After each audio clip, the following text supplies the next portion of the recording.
ఇటీవల అనేక మంది వాహనదారులు ప్రమాదాలకు గురై మృతి చెందడం జరుగుతుందని ఈ సందర్భంగా ప్రముఖ సామాజిక సేవకులు ఆనంద్ కృష్ణారెడ్డి మాట్లాడుతూ మత్తు పానీయాలు తీసుకుని వాహనం నడపవద్దని, అలా నడిపితే ప్రమాదాలకు గురై ప్రాణాలు కోల్పోతున్నారని, తద్వారా ఇంటికి పెద్ద దిక్కువ ఉన్నటువంటి వ్యక్తి ప్రమాదానికి గురై ప్రాణాలు కోల్పోయినా అంగవైకల్యం ఏర్పడ్డ ఆ కుటుంబ బాగోగులు చూడలేక ఆర్థిక సామాజిక పరిస్థితి దిగజారి తల్లిదండ్రులు, కుటుంబ సభ్యులు మనోధైర్యాన్ని కోల్పోవలసినటువంటి పరిస్థితి ఏర్పడుతుందని, కావున మద్యం సేవించి వాహనం నడపొద్దని విజ్ఞప్తి చేయడం జరిగింది.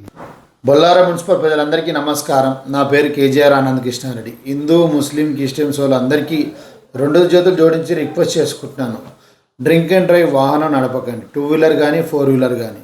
చాలామంది వ్యక్తులు నాకు ఫోన్ చేసి అన్న పోలీసు వాళ్ళు ఆపారు, కొంచెం డ్రింక్ అండ్ డ్రైవ్ చేసినా కొంచెం పోలీసులకు చెప్పండి అని నాకు ఫోన్ చేస్తారు. ఎవరైతే నాకు ఫోన్ చేస్తారో వాళ్ళందరికీ నేను చెప్తున్నాను, నాకు ఫోన్ చేస్తే మాత్రం 10,000 ఉన్న జరిమానాను 30,000 జరిమానా చేయమని చెప్తాను. ఇంకేమైనా కేసులు ఉంటే ఏమన్నా మీరు నాకు ఓటు వేయకున్నా పర్వాలేదు, కానీ మీరు బాగుండాలి, ఎదుట కుటుంబం కూడా అందరూ బాగుండాలని కోరుకున్నామని. ఎందుకంటే మీకు నేను సహకరిస్తే రేపు ఇంకోసారి తాగి మళ్ళీ గుద్దితే, రేపు అన్యం పుణ్యం తెలియని పేదవాడు చచ్చిపోతే, అతనే కుటుంబం నడిపేవాడైతే, ప్రాణం పోయితే వాళ్ళ ఇల్లు ఎలా గడుస్తుంది, ఆ పిల్లలు ఎలా చదువుకుంటారు, వాళ్ళంతా ఎట్లా బతకగలుగుతారు ఒకసారి ఆలోచించండి అన్న.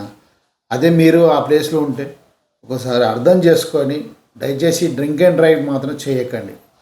నేను మాత్రం సహకరించాను. అలాగే నా తోటి బొల్లారం రాజకీయ నాయకులు అన్నలకు అందరికీ నేను రిక్వెస్ట్ చేసుకుంటున్నాను, మనం ఇలాంటి వాళ్ళకి మాత్రం సహకరించొద్దన్న. ఎందుకంటే అన్యం పుణ్యం తెలియ ప్రజల ప్రాణాలు పోతాయి. ఇలాంటి వాళ్ళకి సహకరించారని ఆశిస్తున్నాను.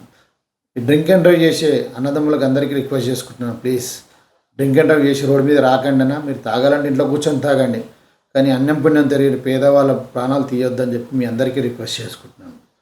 ఏదైనా పేద ప్రజలందరూ బాగుండాలనే ఉద్దేశంతో నేను చేస్తున్నాను నా ప్రయత్నం. దీనిలో తప్పుగా ఉంటే మన్నించండి. జై హింద్. మరిన్ని అప్డేట్స్ కోసం మా ఛానల్ని సబ్స్క్రైబ్ చేయండి.